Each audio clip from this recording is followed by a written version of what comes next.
Hello students, in the last lecture we were doing the concept of the may presume.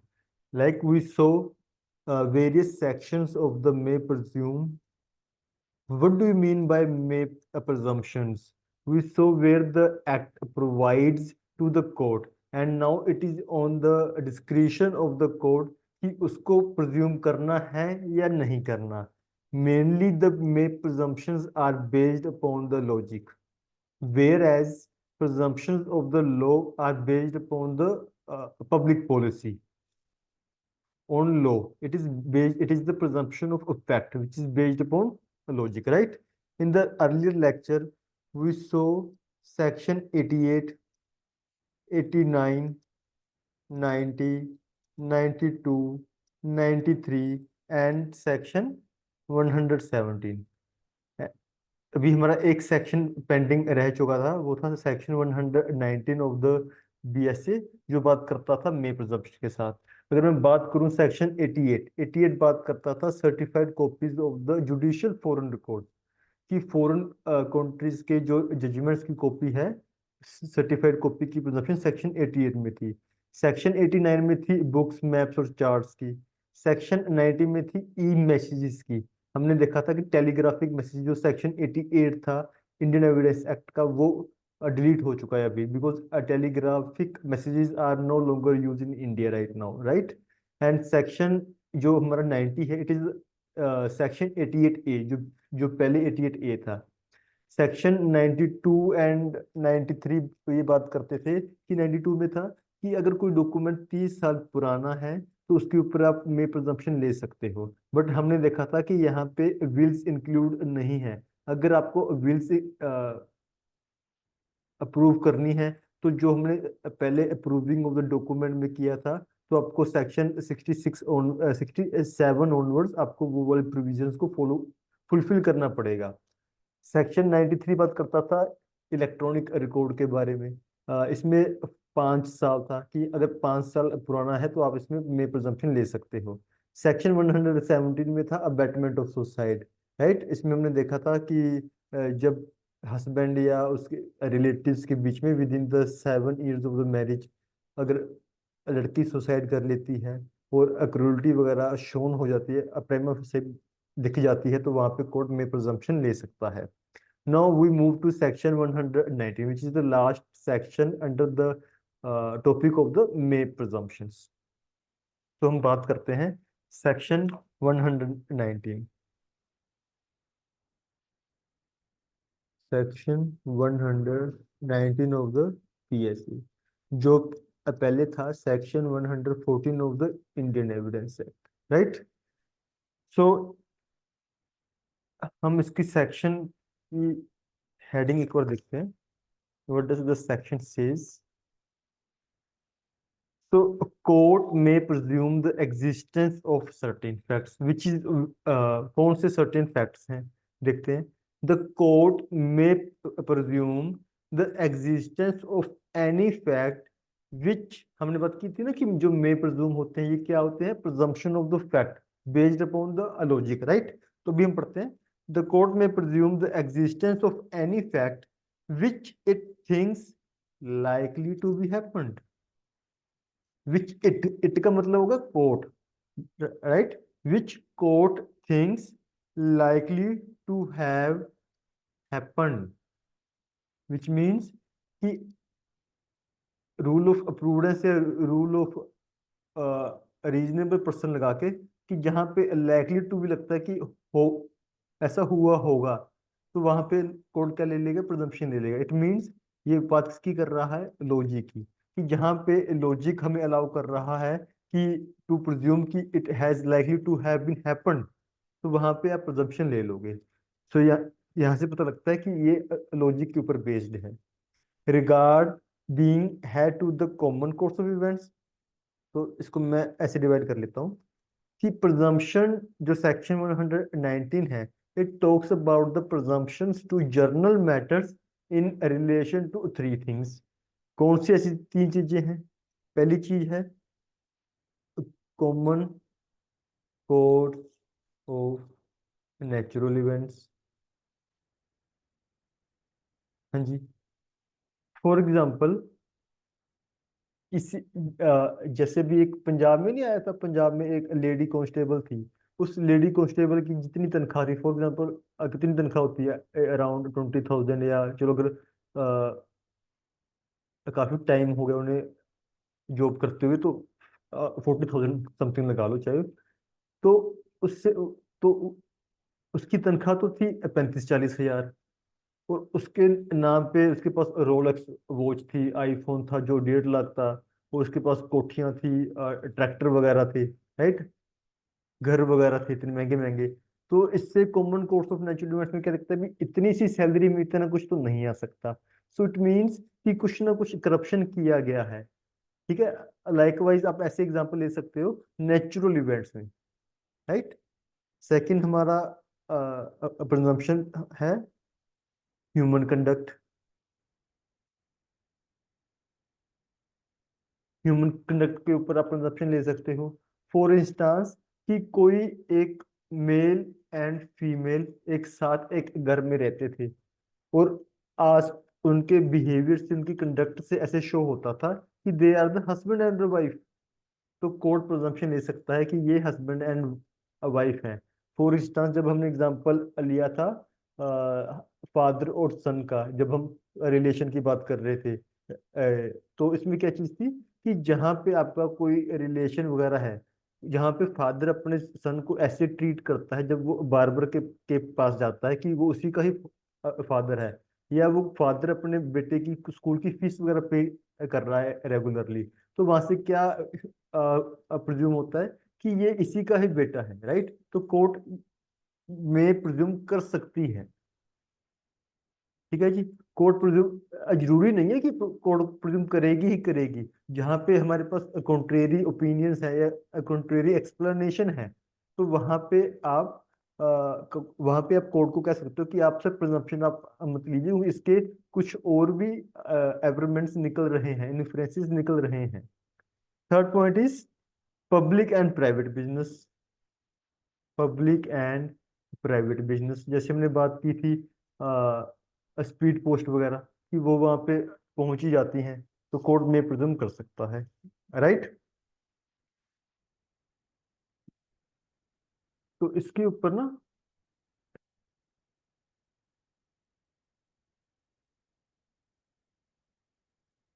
तो एक हमारे पास एक इसके ऊपर एक जजमेंट है, सोडी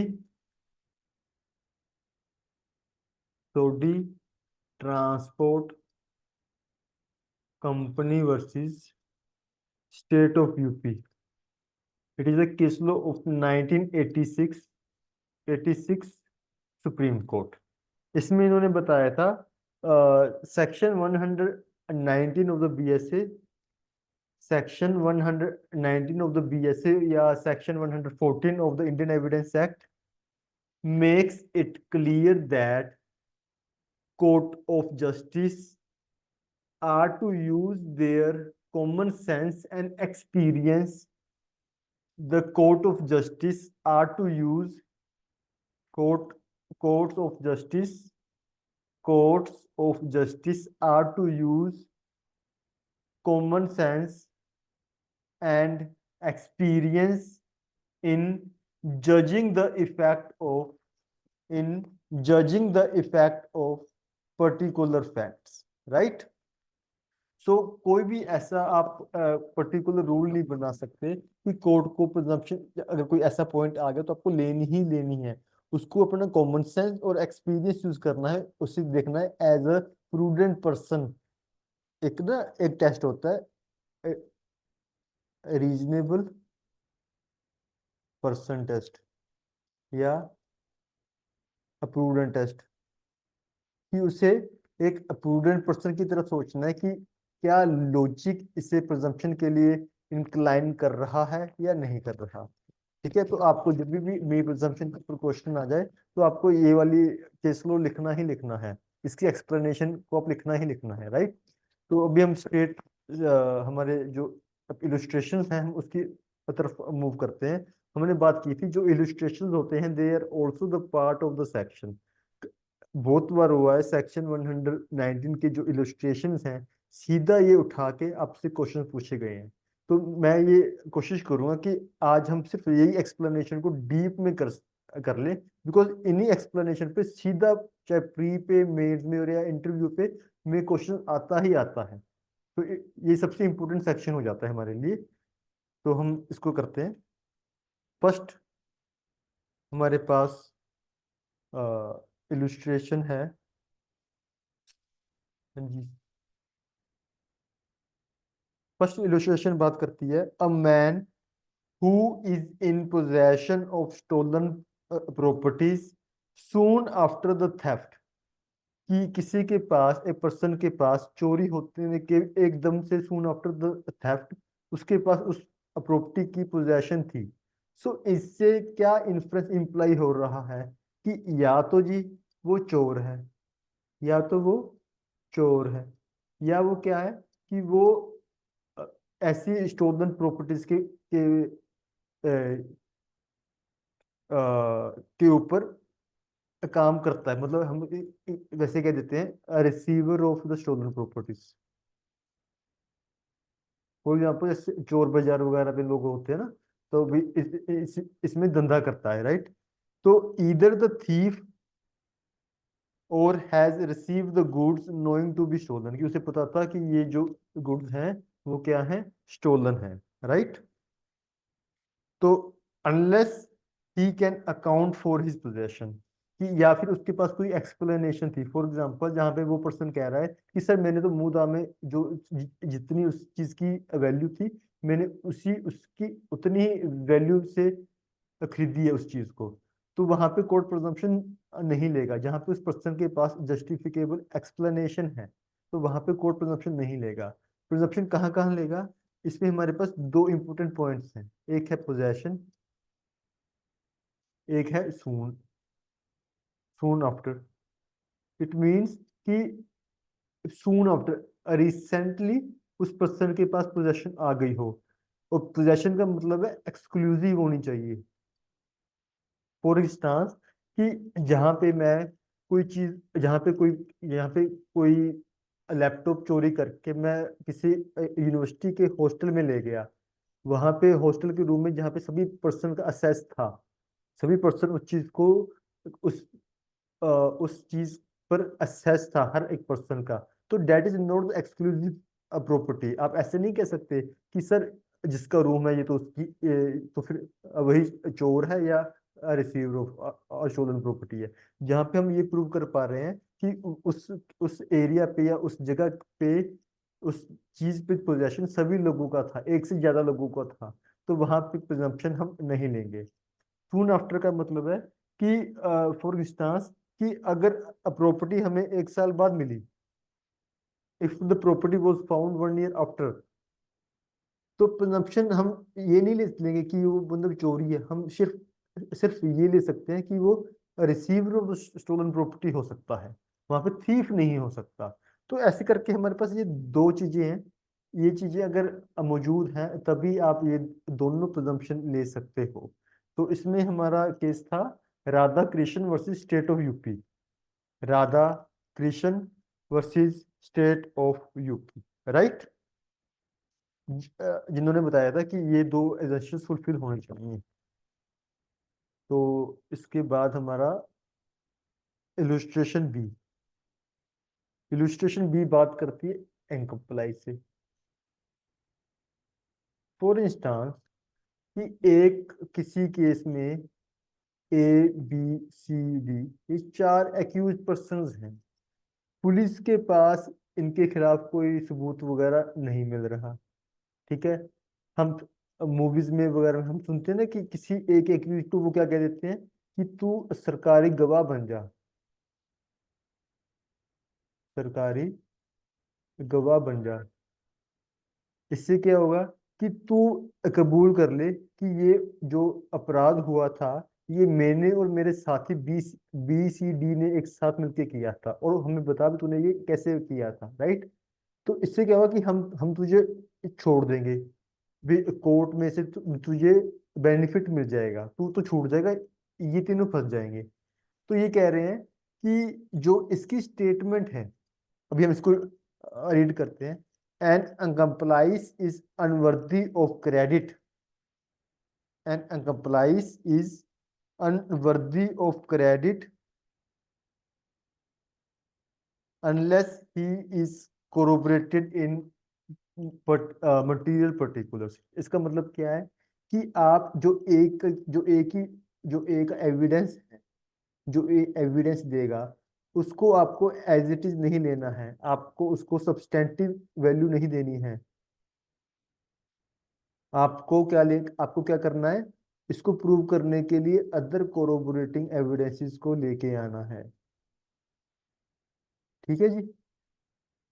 अगर हम बात करें कि क्यों अनकम्प्लाइज को, अगर एक क्वेश्चन उठता है, क्या इनकम्प्लाइज कॉम्पिटेंट विटनेस है? क्या हमारे एविडेंस लॉ में कहीं पे ऐसा लिखा हुआ है कि कौन कॉम्पिटेंट विटनेस है, कौन गवाही कोर्ट में दे सकता है, कौन गवाही कोर्ट में नहीं दे सकता? सेक्शन 124 इस बात करता है all witnesses are competent witnesses, कि सभी विटनेसेस, चाहे एक्यूज्ड है चाहे कोई पर्सन है, हम उसको क्या मानेंगे, कॉम्पिटेंट विटनेस मानेंगे। एक बात होती थी कॉम्पिटेंसी एंड रिलायबिलिटी में डिफरेंस है। विटनेस कॉम्पिटेंट तो हो सकता है, क्योंकि हर विटनेस क्या है, कॉम्पिटेंट तो है, बट क्या वो कोर्ट का कॉन्फिडेंस इंस्पायर कर रहा है? अगर कर रहा है then he is reliable witness, अगर वो नहीं कर पा रहा then he is not reliable witness, right? तो हम यहाँ पे an accomplice is unworthy of credit, कि उससे उस पर विश्वास नहीं किया जा सकता। ऐसा क्या कारण है? ऐसे क्या कारण है कि एनकम्प्लाइज को क्रेडिबल नहीं माना गया? बिकॉज कि सबसे पहले तीन हमारे इसके ऊपर हमारे पास तीन पॉइंट्स हैं। फर्स्ट पॉइंट क्या है कि जो ए होगा, जो हमारा ए है, क्या हमारे पास तीन पॉइंट्स क्या है? जो इसका मोटिव होगा, वो मोटिव क्या होगा कि मैं सारा बर्डन बी सी डी पे डाल दूं, कि ये मेन काम तो इन्होंने ही किया था। म- मैं तो इनके साथ तो चला गया था, मेन काम तो इन्होंने ही किया था, मुझे तो इन्होंने ही इंस्टिगेट किया था, अबेट किया था, राइट? तो इसका मोटिव क्या हो सकता है कि ये सारा बर्डन बी सी डी पे शिफ्ट कर दे। सेकंड पॉइंट क्या है कि he is a person of immoral character, because वो खुद ही अपराधी है, हम उसकी बात पे कैसे अविश्वास कर लें, right? So he is a immoral immoral person, so he can't be trusted, right? So and third point है कि he is bargaining for pardon। वो कह रहा है कि सर मैं बता दूंगा, आप मुझे छोड़ दो, तो हो भी सकता है कि वो झूठ बोल दे, right? He is because he is bargaining for pardon, कि आप मुझे छोड़ दो। तो इन तीन कारणों से ही is not worthy of credit. ये तीन पॉइंट्स हमें बताए गए थे in the case of Barkat Ali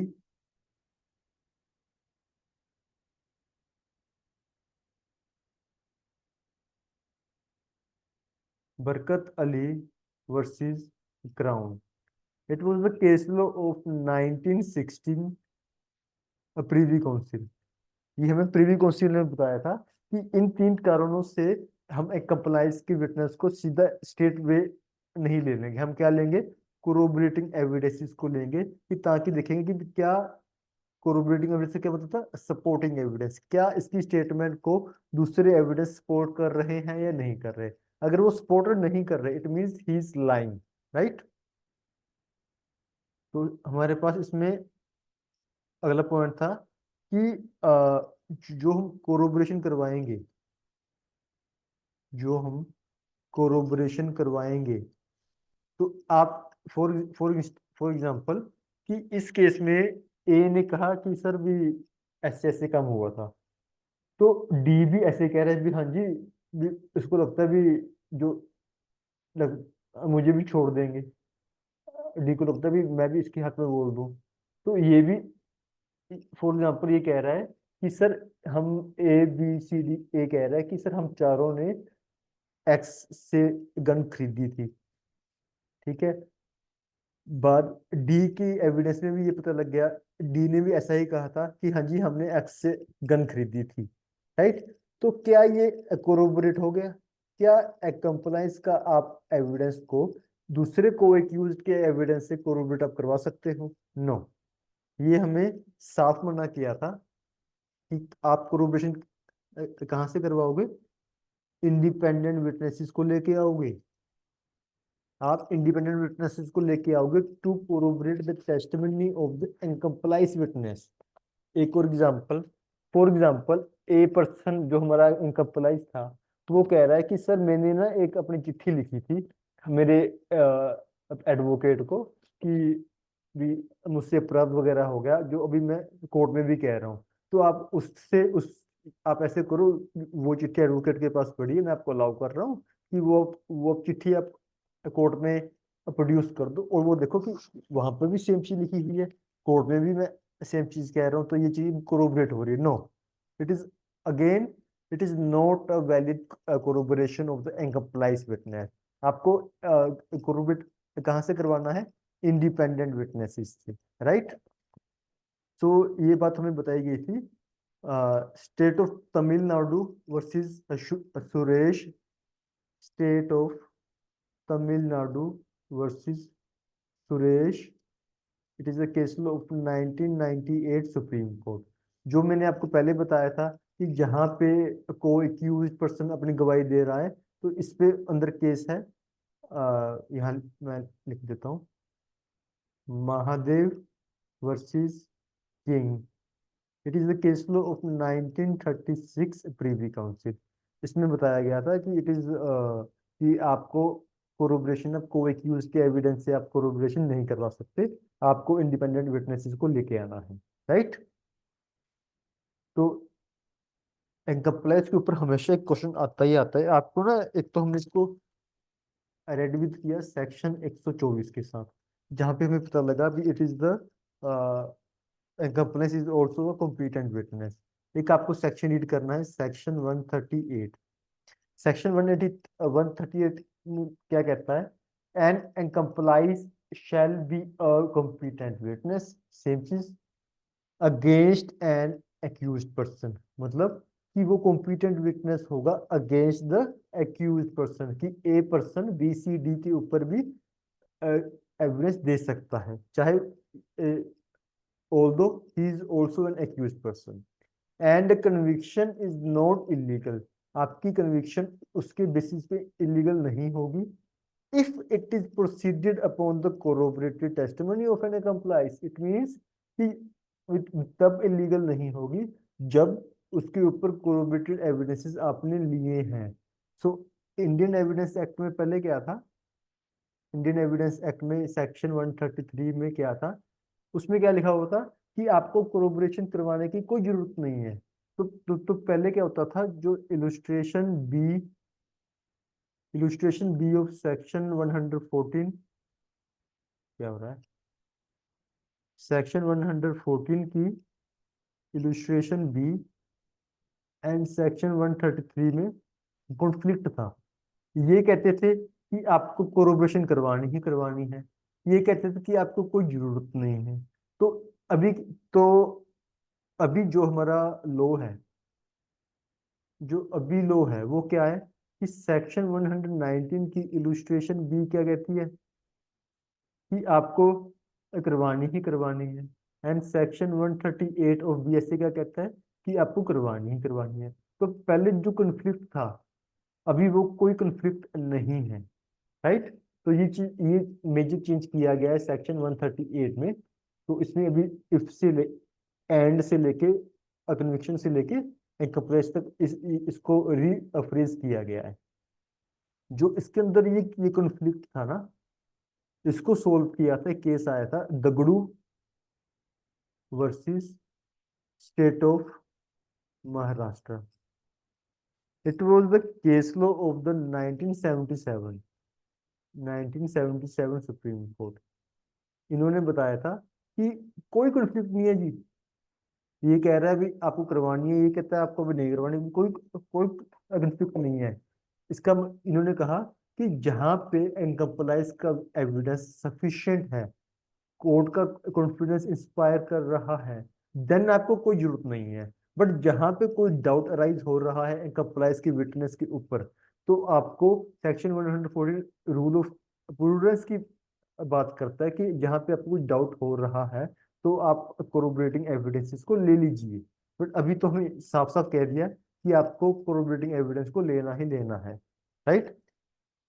तो ये मेजर चेंजेस आए थे इलस्ट्रेशन बी में और सेक्शन 135 और 38 में, राइट। तो इसके ऊपर आप एक्सपेक्ट कर सकते हो कि इसके ऊपर आपको 10 नंबर का, 15 नंबर का और 20 नंबर का क्वेश्चन, पेट क्वेश्चन आ ही सकता है। नेक्स्ट इलस्ट्रेशन सी। नेक्स्ट इलस्ट्रेशन सी। सी इलस्ट्रेशन बात करती है अ बिल ऑफ एक्सचेंज एक्सेप्टेड और एंडोर्स्ड वाज एक्सेप्टेड और endorsed for good consideration. For example, जहां पे मैं किसी से कुछ चेक ले रहा हूँ, इट मीन्स कि पहले मैंने उसको कुछ दिया था, मैंने फॉर एग्जांपल मैंने उसको पहले कोई गुड्स बेचे थे, उसकी कंसिडरेशन में, गुड कंसिडरेशन में ही मैं उसकी चेक को एक्सेप्ट कर रहा हूँ, राइट। तो इसमें क्या है, हमारे पास मे प्रिजम्पशन है। बट ये क्या है, मे प्रिज्यूम है। आप इसको रिबट भी कर सकते हो। रिबट कैसे कर सकते हो कि फॉर एग्जांपल सर, उसने मेरे को जो ये मेरे को चेक दिया है, bill of exchange also include, it also include the cheque, right. So ये जो ये चेक है ये इन्होंने मुझे एज ए गिफ्ट दिया है, राइट। तो आप इसको ऐसे करके भी कोरोबरेट मे प्रिजम्पशन कोर्ट नहीं भी ले सकता, तो आप इसको ऐसे निगेट कर सकते हो। तो यहाँ पे चेक के ऊपर क्या है, मे प्रिजम्पशन। बट हमारे पास एक एनआई एक्ट है जो स्पेशली बात करता है बिल्स ऑफ एक्सचेंज की या चेक्स वगैरह की, राइट। तो इसके सेक्शन 118 है जो बात करता है कि कोर्ट को प्रिज्यूम करना है, यहाँ पे क्या है, शैल प्रिजम्पशन। बीएसए में क्या है, मे presumption. BSA is a general law, whereas negotiable instrument act is a special law. So जहाँ भी कॉन्फ्लिक्ट अराइज होता है वहां पे हमेशा स्पेशल लॉ प्रिवेल करता है। तो हमेशा हम शैल देखेंगे as per the section 118 of the negotiable instrument act, right. Next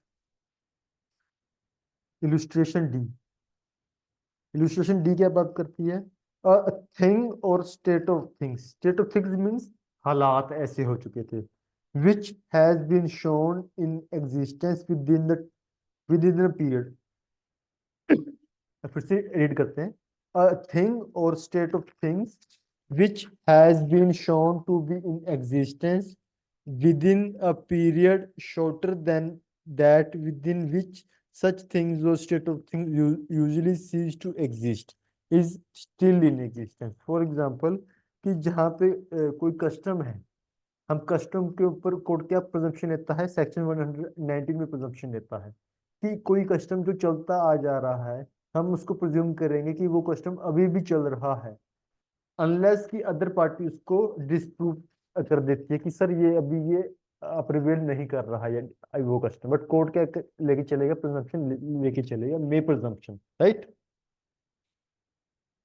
या आप इसको फॉर एग्जाम्पल ले सकते हो अक्रूरटी का, कि एक वुमेन के ऊपर काफी देर से क्रूरटी हो रही थी, 2 साल से उसके ऊपर क्रूरटी की जा रही थी। तो कोर्ट ये भी प्रिजम्पशन ले सकता है कि अभी भी उसके ऊपर की जा रही होगी, ठीक है। बट वही चीज है कि unless it is disproved, right. आगे इलुस्ट्रेशन ई। इलुस्ट्रेशन ई हमारी बात करती है judicial and official acts have been regularly performed. आप इसके बाद इसके पीछे लिख सकते हो regularly performed as per the law, right. कि जैसे कि जो भी कोई फॉर एग्जांपल कोर्ट ने कोई जजमेंट दी है या कोर्ट ने कोई ऑर्डर दिया है, तो कोर्ट, दूसरा कोर्ट प्रेज्यूम करेगा कि उसने, उस कोर्ट का जो ऑर्डर है वो सही ही है। वो आपको प्रूव करना है कि वो ऑर्डर सर गलत है, ठीक है जी। इसके अलावा और एग्जांपल क्या हो सकते हैं कि जो पुलिस लिखे ना, judicial and official acts. Official acts में आप ले सकते हो फॉर एग्जांपल पुलिस ने कोई इन्वेस्टिगेशन की किस चीज की, तो कोर्ट तो प्रिज्यूम करके चलेगा जी इन्वेस्टिगेशन सही हुई है। आप प्रूव करो कि इन्वेस्टिगेशन सही नहीं हुई। तो आप इस चीज का ध्यान रखें, it is a may presumption. Court ले भी सकता है, नहीं भी ले सकता, राइट। सो जो हमारी ई इलुस्ट्रेशन है, it is based upon a Latin maxim, जो प्रीलिम्स में आ जाती है और आपको मेंस में भी लिख के आनी है अगर आपको इलुस्ट्रेशन ई के ऊपर क्वेश्चन, डायरेक्ट क्वेश्चन आ जाता है। सो क्या मैक्सिम क्या है? ओमिनिया प्राइस, मैं ये फिर से लिख देता हूँ। PRAESUMUNTUR,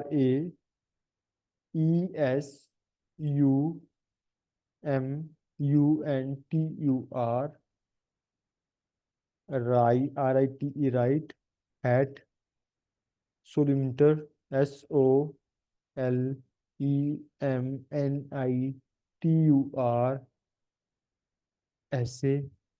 acta, which means all things are presumed to have been solemnly done, means properly done।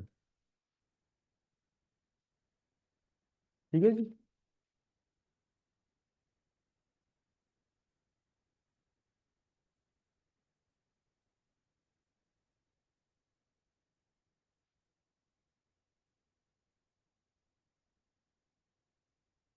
जो हमने बात की था इसमें लिखा हुआ है जुडिशियल एंड ऑफिशियल एक्ट।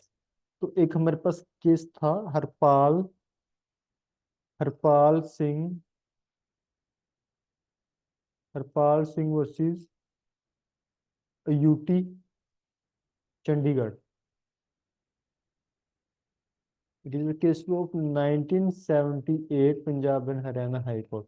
तो इन्होंने कहा था कि जो भी लेजिस्लेटिव एक्ट्स वगैरह पास हो रहे हैं, it is presumption that such act is constitutionally valid. If anyone negates, he has to prove that it is not constitutionally valid, right? कि ये एज पर द लॉ पास नहीं हुआ है या कॉन्स्टिट्यूशनली वैलिड ये नहीं है, ये सही नहीं है। ठीक है, ये दूसरी पार्टी पे प्रिजम्पशन है कि वो अप्रूव करे कि ये सही नहीं है। ठीक है जी। तो ये हमारा इलुस्ट्रेशन ई थी। इलुस्ट्रेशन एफ बात करती है the common course of business which has been followed in particular cases. For example speed post, कि अगर कोई चिट्ठी स्पीड पोस्ट की जाती है तो इट इज प्रिजम्पशन कि वो राइटफुली भेज दी जाती है, एड्रेस पे पहुंच जाती है। सो कोर्ट में प्रिजम्पशन ले सकता है इस चीज के ऊपर, राइट। नेक्स्ट, इलुस्ट्रेशन जी। इलुस्ट्रेशन जी बात करती है evidence which could be and is not produced, कि जो प्रोड्यूस किया जाना था वो पार्टी ने प्रोड्यूस नहीं किया।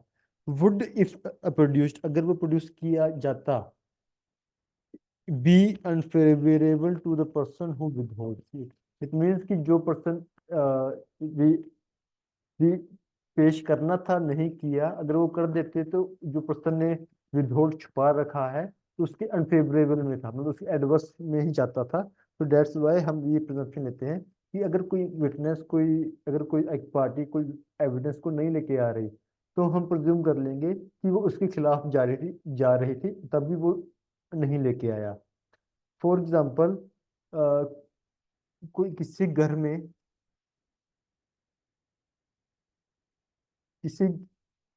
में हस्बैंड वाइफ के साथ क्रुएल्टी करता था, राइट।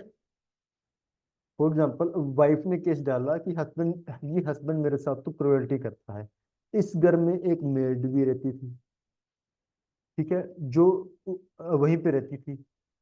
वाइफ ने मेड को विटनेस नहीं बनाया, कोर्ट में उसका एविडेंस नहीं करवाया।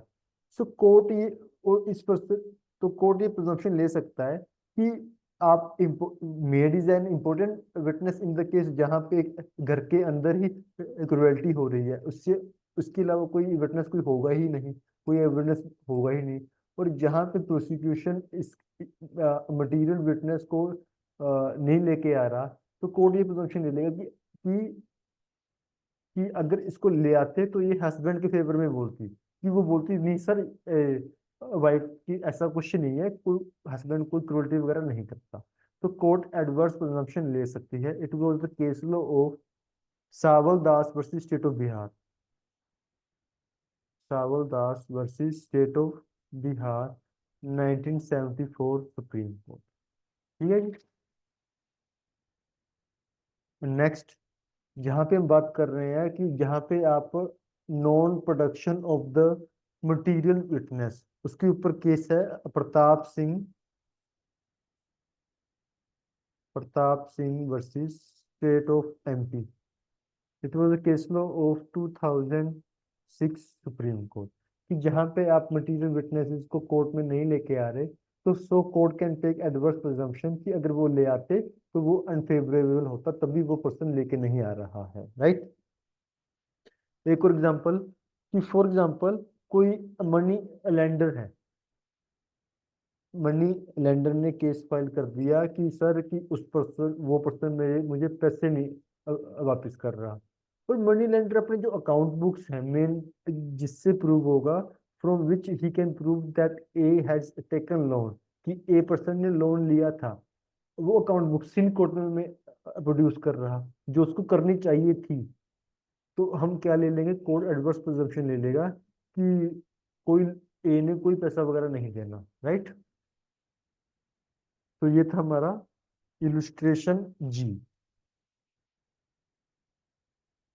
एक इसमें ना केस भी आ जाता है, non explanation of the injuries of the को of the accused person, right. कि जहाँ पे विक्टिम ने केस डाल दिया कि एक्यूज के खिलाफ, कि सर जो ये पर्सन है, जो ये एक्यूज पर्सन है, ठीक है, इसने मुझे आगे मारा, ठीक है। Now the accuse is saying कि सर भी मैंने भी, जो जो उसकी चोट लगी है, वो ये देखो, ये मेरे ऊपर भी चोटें लगी हुई हैं, ठीक है। तो मैंने तो इसके रिटेलिएट में इसको मारा है, अपने बचाने के लिए इसको मारा है। तो ये विक्टिम, जो विक्टिम ने केस डाला था, तो it is a duty of the victim कि वो सारी बातें खुल के बताए कि क्या क्या हुआ था, जहाँ पे वो ऐसी चीजें छिपा रहा है। Non explanation of the injuries of the accused person, तो ये इसके खिलाफ जा सकता है, ये प्रिजम्पशन इसके खिलाफ जा सकती है। कहाँ पे जा सकती है, कि जहाँ पे इसके पास रीजनेबल एक्सप्लेनेशन नहीं है कि इसने उस बात को क्यों छिपाया। ठीक है जी। जो आप इसके ऊपर पढ़ोगे ना, सबसेक्शन 2 में जो ए बी सी डी सब पॉइंट बता रखे हैं, वो इसी इसी इसी पॉइंट के ऊपर है कि कोर्ट प्रिजम्पशन कहाँ नहीं लेगी, कि अगर दूसरी पार्टी क्या चीज कोर्ट में प्रूव कर दे तो कोर्ट उसके ऊपर प्रिजम्पशन नहीं भी ले सकती। नेक्स्ट पॉइंट इज, इफ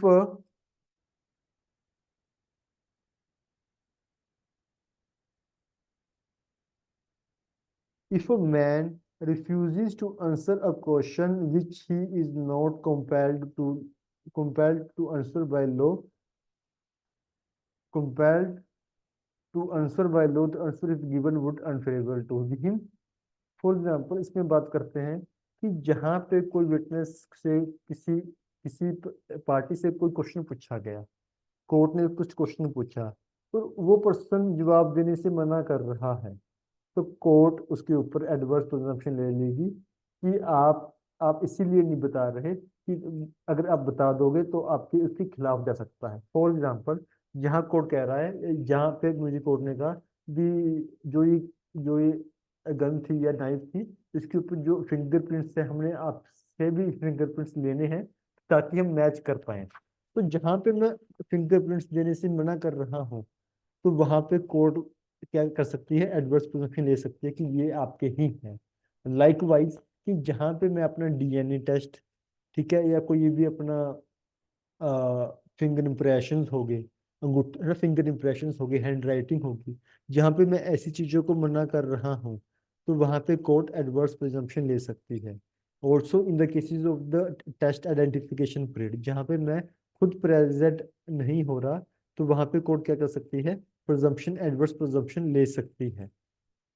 एक इसके ऊपर एक केस था, it was the case of state of Himachal Pradesh versus Rajesh Sharma. It was the case of 2025 supreme Court. इसमें क्या था, जो विक्टिम, कोई एक रेप की एक विक्टिम थी, रेप विक्टिम के से कहा गया कि आप अपना मेडिकल एग्जामिनेशन जी करवाइए, ठीक है, और वो मना कर रही है। Refusal of alleged rape victim to allow medical examination raises adverse presumption against her. इसमें क्या था कि उसने, जो विक्टिम थी, उसने मना कर दिया कि मैं अपनी मेडिकल एग्जामिनेशन नहीं करवाऊंगी। तो अगर वो मना कर रही है तो कोर्ट इलुस्ट्रेशन एक्ट का सहारा लेते हुए उसके खिलाफ एडवर्स या इनेक्टिव प्रिजम्पशन ले सकती है। इस केस में इनेक्टिव प्रिजम्पशन लिया गया था और एक्यूज्ड को एक्यूट कर दिया गया था, राइट। एंड सिमिलर केस, डोला versus State of Odisha. It was case of 2018 supreme Court. इसमें भी सिमिलर चीज थी कि जहाँ पे आप रिफ्यूज कर रहे हो अपने फिंगर इम्प्रेशन, हैंड राइटिंग, या जहाँ पे रेप विक्टिम मना कर रही है अपना मेडिकल एग्जामिनेशन देने से, तो वहाँ पे court section 119 of the BSA and section 114 of the Indian Evidence act presumption ले सकती है। Next point I, when a document creating an obligation is in the hands of the obliger, the obligation has been discharged. For example, ए ने एक लिख के दिया था कि मुझे तुम्हें 5 लाख रुपए देने हैं, यहाँ पे ए ने अपने साइन करके बी को दे दिया। जब तक ये बी के पास है, ठीक है, इट मीन्स कि ए ने वो देना है। जहां पे पता लगा, अब उसने 5 लाख रुपया बी को दे दिया और ये वाला डॉक्यूमेंट था वो ए ने अपने पास ले लिया, ठीक है, तो इसका मतलब क्या होगा, भी जहां पे भी जो ये डॉक्यूमेंट है, लिखा है ना, डॉक्यूमेंट क्रिएटिंग एन ओब्लिगेशन, अगर ये डॉक्यूमेंट ओब्लाइजर के पास ही है जिसने ओब्लाइज करना था, तो इट मीन्स कि उसने ओब्लिगेशन को डिस्चार्ज कर दिया गया है, सो कोर्ट के ऊपर प्रिजम्पशन ले सकता है। तो हमारे यहाँ पे मे प्रिजम्पशन खत्म हो जाते हैं। तो हमने देखा कि मे प्रिजम्पशन के अंदर सेक्शन 88, 89, 90, 92, 93, 117 एंड 119, ये सेक्शन थे मे प्रिज्यूम के अंदर। इसके बाद हम बात करेंगे कंक्लूसिव प्रूफ के बारे में। कंक्लूसिव प्रूफ के बारे में कि what do you mean by conclusive proof.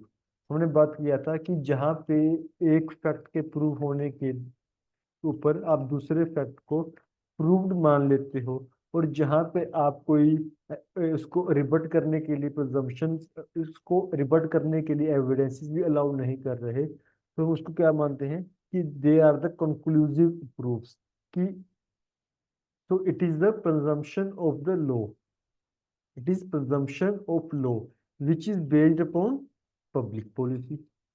चाहे लॉजिक पे नहीं है, हम इन्वोक कर रहे हैं पब्लिक पॉलिसी। इसके अंदर कौन कौन से सेक्शंस आते हैं, section 36, section 116 of the BSc. ये सिर्फ दो सेक्शन ही हैं जो बात करते हैं कंक्लूसिव प्रूफ के बारे में। सेक्शन 36 हमने कर लिया था, which talks about the judgment in relation to the insolvency admiralty and insolvency admiralty matrimonial, right. तो चार चीजें थी जिनके ऊपर आप सेक्शन 36 में जजमेंट इन रैम उसको कंक्लूसिव प्रूफ मानते हो। Now the pending part is section 116 जो हम नेक्स्ट लेक्चर में कवर करेंगे, राइट। तो आज के लिए हम इतने ही रखते हैं।